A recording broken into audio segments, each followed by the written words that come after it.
with me, and I know you'll see that a song changes everything. Welcome, everyone, to Arts for the Health of It. I'm Richard Wilmore. I'm Catherine Pardesini, and we're here with Kate Powell. I can't do And the right I always direction. forget to do this. Do that again. Well, every single time we're going to do this. I Okay, promise ready? this will get better. Okay, ready, go. We're here with Kate Powell.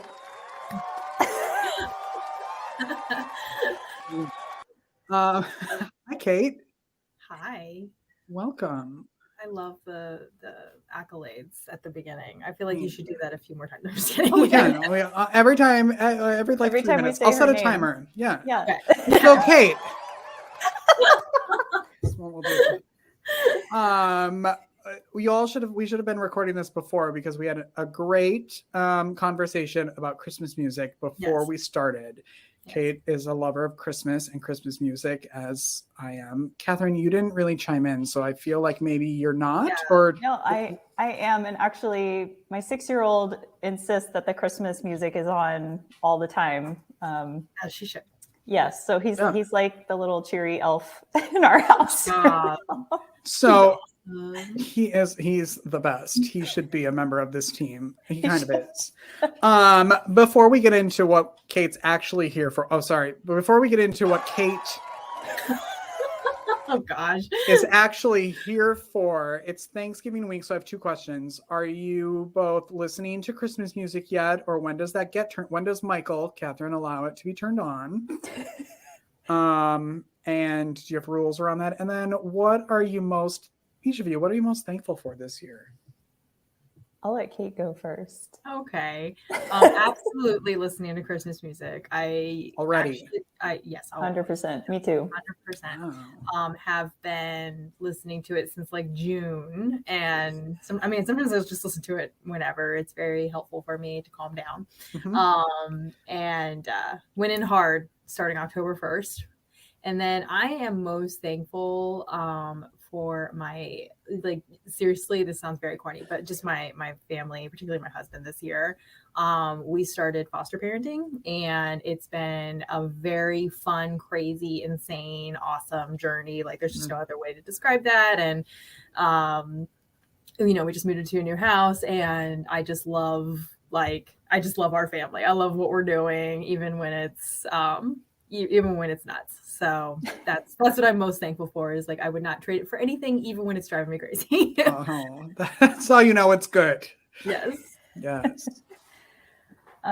So same on the music. It's already happening. Wow. And let's see, most grateful for this year, I think just health, like the health of my own family. It's something we try not to take for granted. And so I'm grateful that I feel like as a family, we try to do things that are, whether it's going for a walk or anything, that we're just more attentive to that over the past year. That's awesome. What about you, Richard? What's the Christmas music status and your gratitude? The Christmas music wouldn't stop if I make myself. It would be a year-round thing. I do it in order. It's a whole thing. But I make myself wait until the day after Thanksgiving. And then it's usually nonstop. I'm also the person who still has the CDs in my car and a little thing. And I love that. To me is part of it, right? Not just downloading music. To me, it's the CDs and all of it. So I haven't started yet, although I did drive to Wisconsin a couple weeks ago, and it was snowing, and I had to drive 4 hours in the snow and the sleet. And we turned on Christmas music then to calm me, like Kate said she does, because I was in a panic attack of I haven't driven in snow in 5 years and I don't know what I'm doing. So we put on Christmas music. It was perfect because we don't really get snow usually in Texas. So it made sense, but it stopped as soon as we were out of the car, and I haven't listened to it since, but I will start on Friday of this week, it turns out. Exciting. Yeah, and I'm thankful for growth. Personally, professionally, Hearts Need Arts growth. It's been a really fun year, and I'm excited for the future. Awesome. All right. The future of the podcast is not just us babbling, though. We're here for a reason, although I thought that was fun. Kate, tell us where you're from, like literally where you're from in the United States. Okay. Where you're at, because I think that's always fun because we talk to people from all over the world. And then what you do there, because it's very exciting and fascinating. Yes. So we are in Norfolk, Virginia, which is more commonly associated with Virginia Beach, Virginia. But just so you all know, there is a difference. We do independent cities here instead of counties. And so when you call Norfolk, Virginia Beach or vice versa, like from outside, we're always very quick to be like, no. That's like, a no. Yeah. Right. I'm from Norfolk. So I live in Norfolk. Our office is in Norfolk. We do serve all the cities around us, including Virginia Beach. So no hate, just loyalty. But I just want to make that clear to everyone. So that's where we are. And for those who need like a visual, we're in the southeastern corner of the state, right up against the Atlantic Ocean. So we get the ocean. It's super fun here. And so what I do in this great city of mine is serve as the executive director of Tidewater Arts Outreach. And we are an agency that focuses exclusively on using arts to bring joy and healing to older and isolated adults. We added the and isolated several years ago to our mission statement to make sure that we were really capturing what we were doing. Because, those two groups of people, we're definitely going to talk more about this later, but they overlap significantly. But then there's always in the Venn diagram of things, there's outliers. And we're very much more about including more and not less. And so we definitely wanted to make sure that we added that directly into our mission and made a statement about it. So. And what kind of arts do you guys incorporate into your programming? Is it just music? Is it visual? Is it? Yeah, it's always a great question. And the answer is what can you think of? We're open to it.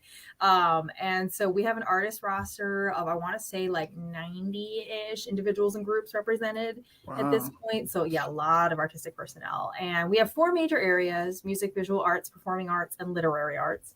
But within those umbrellas, huge diversity. Under literary arts, you can do poetry, oral histories, personal histories, storytelling, creative writing, all kinds of things. Visual art, I have almost every medium you can imagine, from clay to paint to, decoupage, mixed media, just anything that you could possibly think of. Resin, we're getting into now. So there's a lot of different mediums and disciplines within our roster, every genre under the sun in the music area. We go classical, we go rock, we go one-man band, we have actual bands, bluegrass. It's just it's a huge diversity of things. And so when we approach partners about doing programs, we're very much what do you want? Because we probably have it. Right. Your menu is pretty extensive. I have referred to it as a menu before. I'm here's your menu of options. And we actually limit the menu sometimes to not all of the possibilities. And I tell partners, I'm look, if I gave you every single thing we've ever done, you're not even going to read the list. You're going to get overwhelmed and you won't work with me anymore. So need an index. Right, exactly. And let me give you a sampling and then we'll go from there. Can you talk a little bit about your partners? Are they what types of facilities are you going in? Are you doing classes on your own, or are you working exclusively with facilities? Right. So this is always a big question. And I always tell people we're a B2B business. So we're doing all programs in partnership with other organizations that are already serving older and isolated adults. Because typically it's not hard for the adults that we're focusing on to receive services. It is hard to reach them, as it were, piecemeal. And so the most efficient way we found is to work through partnership. Partners can be senior living communities, nursing and rehabilitation centers, day support centers, hospitals, shelters, libraries, city parks and rec, general community groups that are focused on seniors, a service provider for adults with disabilities, integrated behavioral health care, just whatever you can think of. So we've got municipal partners and private partners and, congregate care, just seriously, what we tell people is like, if you work with older and isolated adults, you should call us. We can probably do something.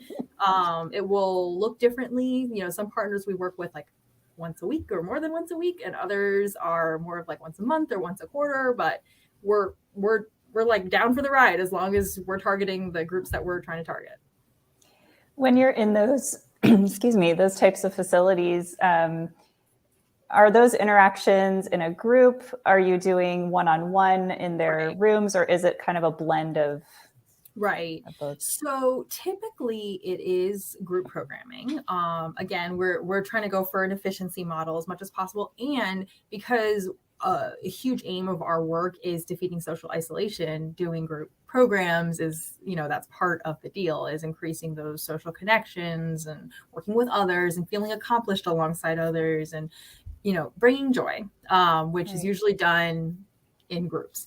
That being said, we sometimes have program models that are one-on-one, and we also don't put pressure on our partners to reach a certain census with us. So we don't say like, oh, the only way that you can work with us is if you have a group of at least 20 or 10 or something. If we've learned nothing from this pandemic, it's like RSVPs and events now really hard. And we're not here to make it harder. So we've done programs for one person. We thought maybe 10 would show up, and one person showed up, and that artist is just like, that's cool. You get a private lesson with me today. Awesome. Or something, we tell our artists to be as flexible as possible. We do as much planning as we can, but in the moment, it's like you're there to serve the person or persons who are there. Or sometimes the program really is designed for one. So for an example, we have some partners who are hospice providers, and we've done bedside, programs for one patient that was, maybe imminent, as they say in hospice. And it's like we want another experience. They're still here, and that's always really powerful.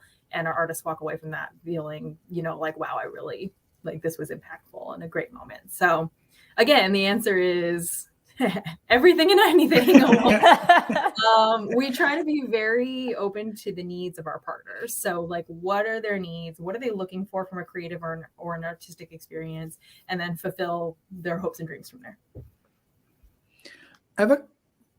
Did you have a question? Richard? No, okay. you go. So we always, this podcast and what we do in Arts and Health is all about the celebration of what we're doing. And you're working with a population that we have found, I guess, at Heart Scene Art, maybe not for you, that it's sometimes difficult to get that yes out of them, that they want to engage and that they can be creative. How do you find that? Is it different because of where you're at? And how do you overcome that with your patients?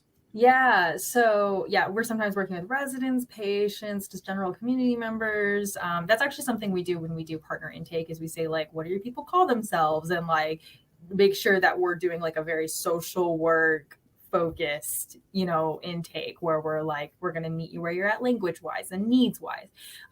When we do intake with a partner, we interview them on a lot of these questions. What are the challenges that you're seeing in the programming you're already doing? What are you looking for? Are you trying to engage more men? I mean, that's something that we hear several times, which sounds weird, but it's not, because, typically what will happen is in your average senior living community, and they call them communities, not facilities, by the way. If you call them a facility, they get real mad at you. So, and not obviously not fussing or anything. It's just I have been on the end of that so many times. I'm I'm sorry.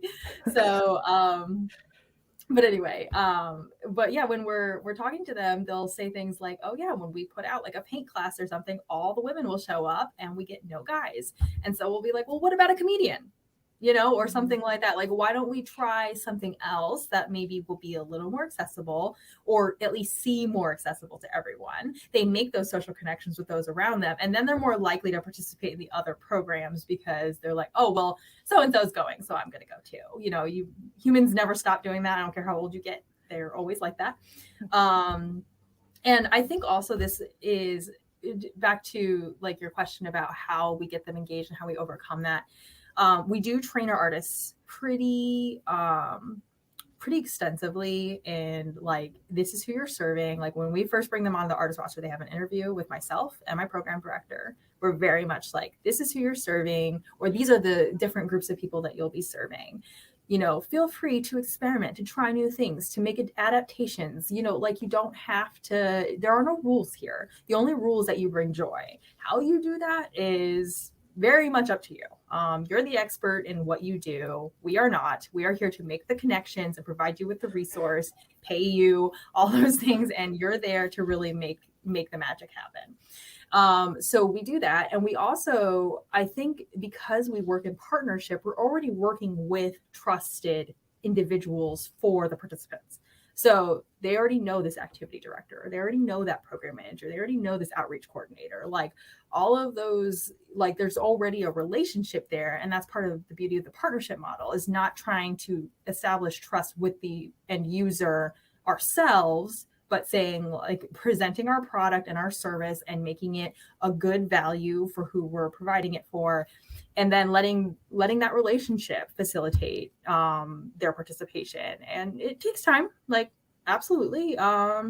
Again, like, sometimes we've had a program of one for the first one because they were just like, what is that?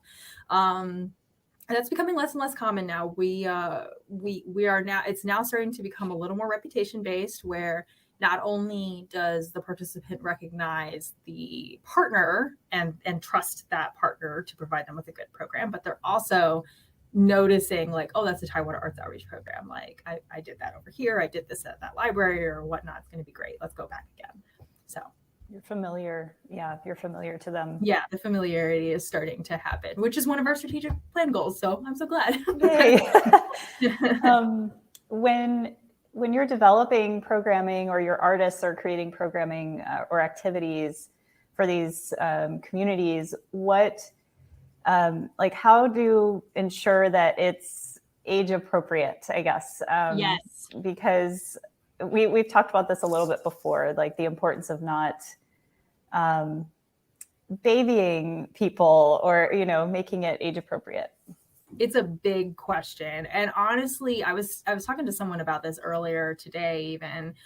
That line can be really fine sometimes. And again, when we're doing our artist interviews before they join the roster, and we also have in our artist handbook now that gets really into detail about this, we're very clear. We are here to serve adults. Even when children are present in the programs, which sometimes they are, depending on the partner and what's going on and whatnot. But even when that's the case, your focus is the adults, and the adults need to be proud of what they did at the end and feel like they really participated in something meaningful for them. And so we kind of, like, internally came up with this little catchphrase that I eventually did, like, an e-blast about. So I guess it's not internal anymore, but we say, particularly for our visual arts artists, we say frame, not fridge. So not that I have anything against fridge art. There's nothing wrong with that. The fridge is a great place, but I want the products that they are, and I say products just meaning like what they've produced, Sure. In a program, to be so meaningful to them that they would maybe take it to get framed and put on their wall. They are super proud of what they did. We have a community where they did their first, like, acrylic pour program, and they just made these little, like, I think they're like 6x6 squares or something. They weren't huge, but they were so proud of them that they hung them up in the main lobby of their community. Not just like, they didn't just take them back to the rooms, they wanted the whole, like, all their fellow residents to see them. And so that's the result we're looking for, is like, oh wow, I didn't know I could accomplish something like that, and I did, and now I want everyone to know about it. So we're very conscientious about that. And like, even our program staff, when they're working with artists to plan programs and determine the content and everything. I love how I have this glow, by the way. For those I of know, you, it's very, yes. If you're listening, you need to watch the video, 'cause it's pretty cool. like, very striking. Anyway, but our program staff will even, like, really help the artists when they're conceiving the program ideas. Almost every single program is completely different. And, so they'll be like, I like this idea, but let's up the ante a little bit so that we make sure, again, that an adult who's had a rich life, full experience, and has got their own talents. Like, a lot of them, we're like, that's some hidden talent right there. Mm-hmm. You walk in here saying you can't do art, and we're a little confused about what you mean by that, but because it looks pretty great, and if I try to do that, that's not what would happen. And so that's our focus, and we're very conscious. That's not something that will happen just whatever. You have to make conscientious decisions about that, and yeah. Are you still? How long have you been with Tidewater? So I've served as the executive director. It's been 2 years exactly this week. I was actually just looking at the Wow. date. Yeah. Oh my gosh! Wait, say that again. Yeah, applause. Say that again. How long have you been with Tidewater? 2 years exactly as the executive director. It's gonna be a I week in a podcast. I love that. And I did serve as the director of development for about a year prior to that. And then there was a break in between. That's kind of when COVID happened and everything like first happened. Is it still happening? I don't know. But so yeah, about a little over 3 years with the organization in total. But when I took over as executive director was like December 2020, or I'm sorry, November 2020, like when it was just kind of like, all right, Perfect timing.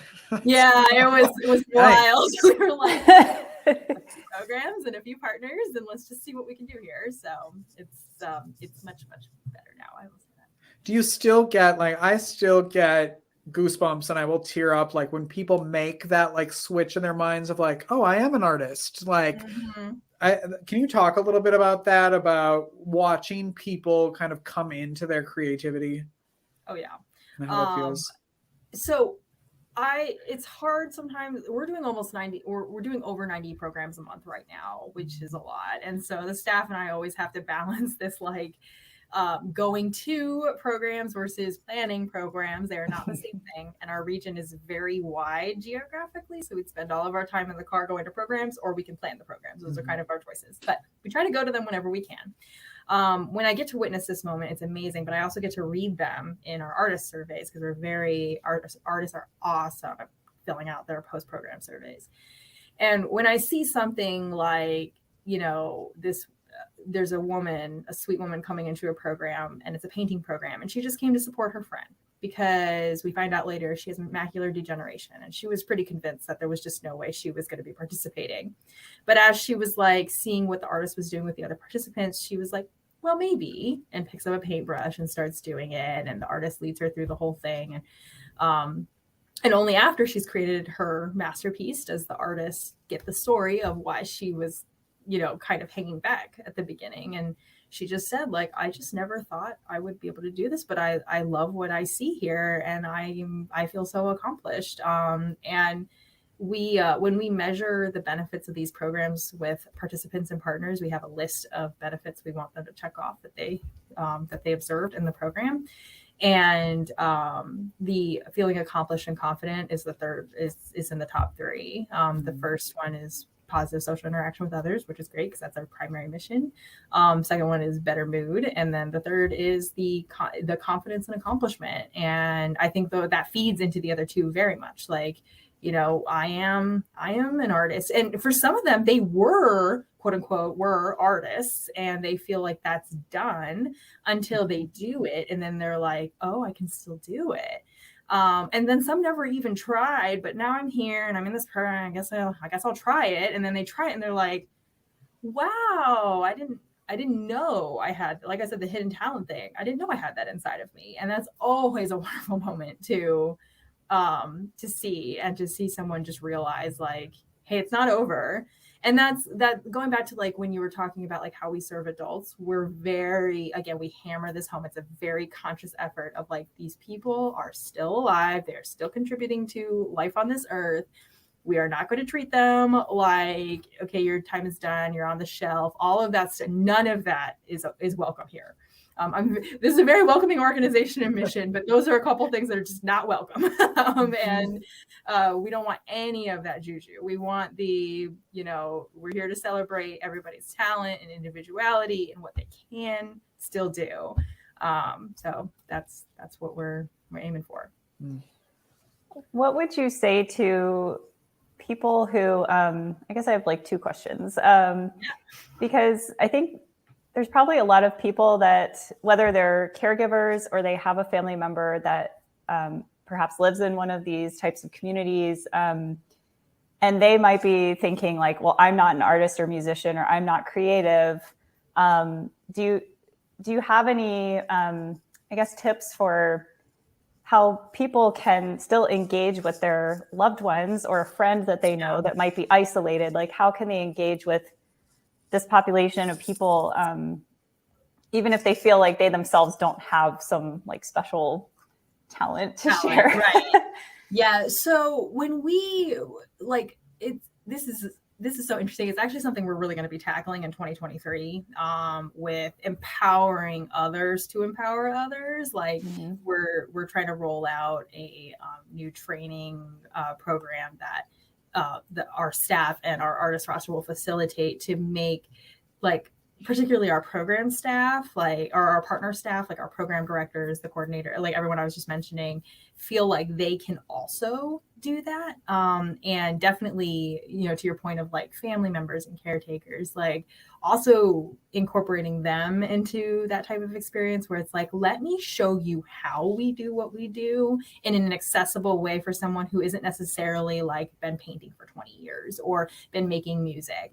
Everyone can be creative, like, and I speak as someone who got a bachelor's of music degree. Like, there's certainly professionalization in art, and I think that's great. I don't think there's anything wrong with that.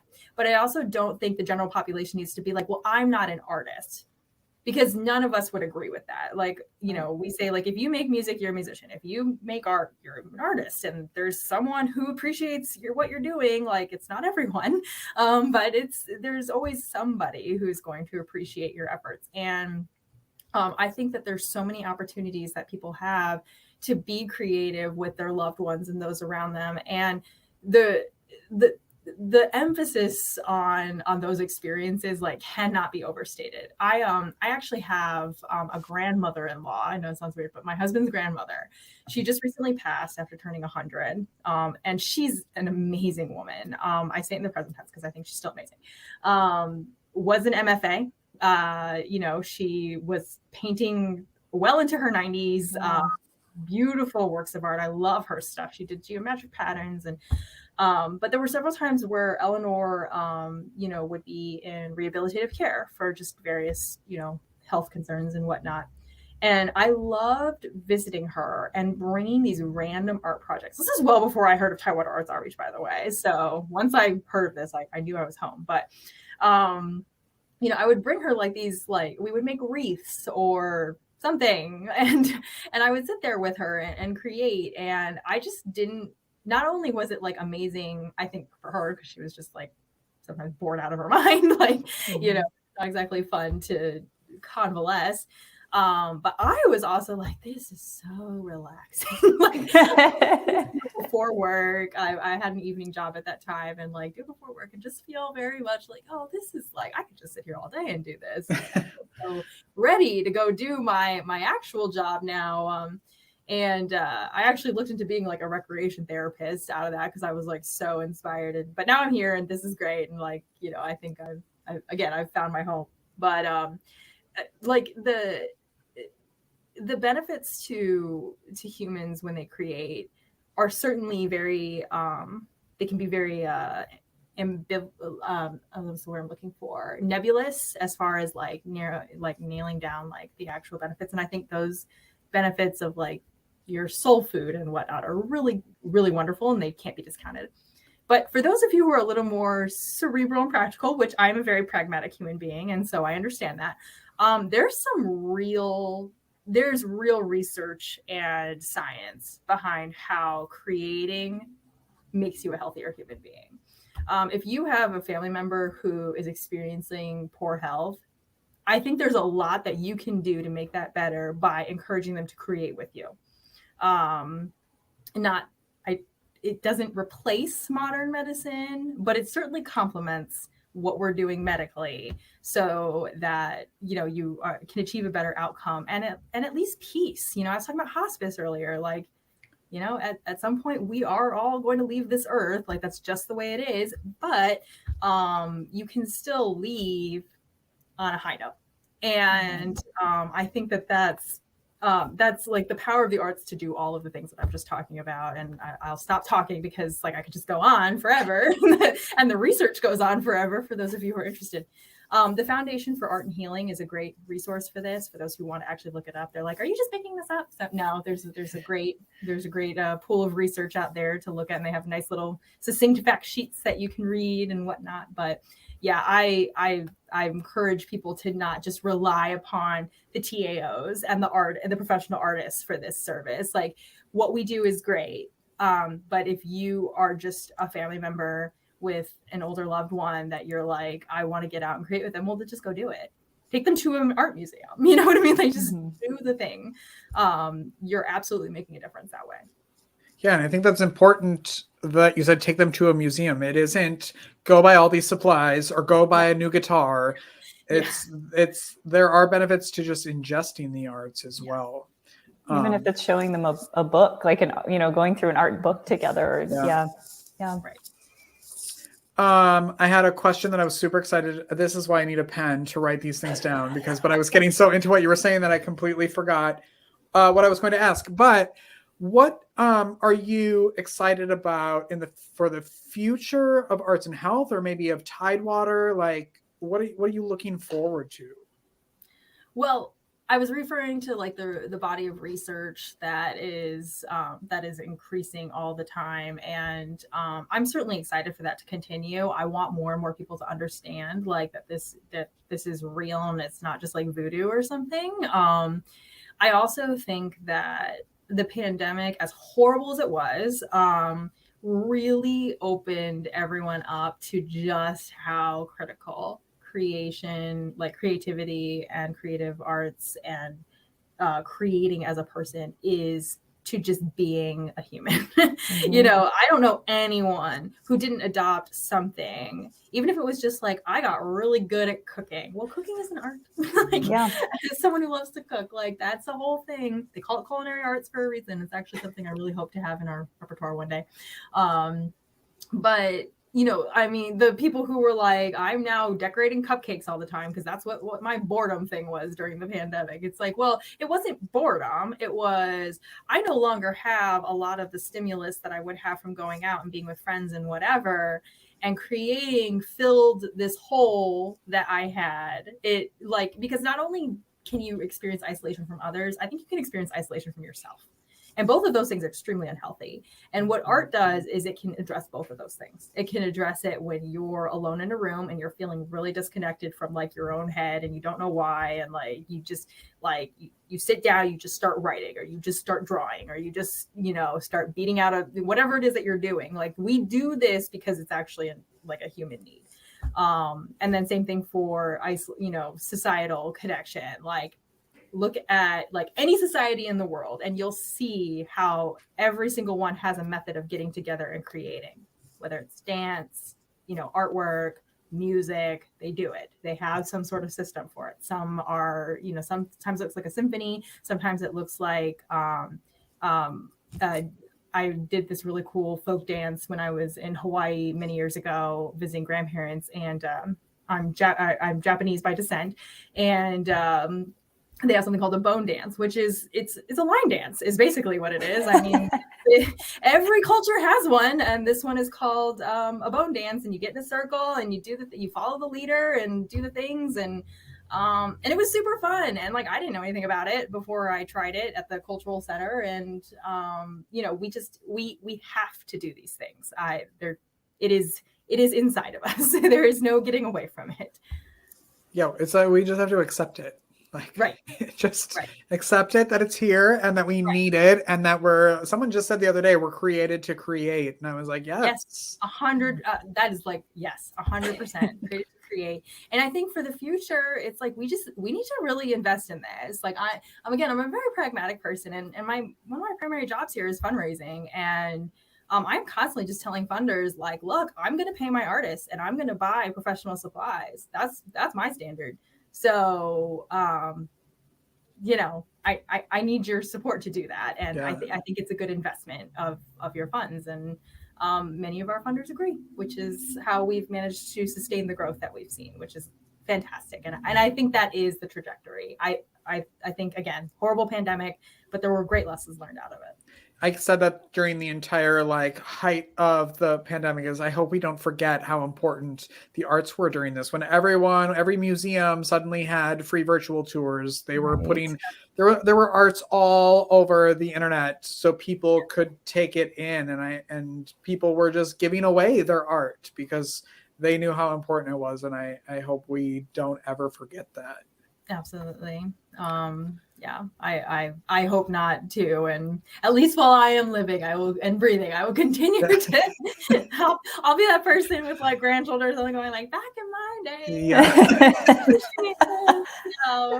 Like I intend to be that person. Hopefully we can be the grandparents that are like, back in my day, I didn't have a musician in my hospital room every time I was admitted. Exactly. Yeah. Oh man, that is what we should aim for. It's like, it used to be boring, and now look at you, and coloring, playing drums, live music. Yeah, right, stop complaining.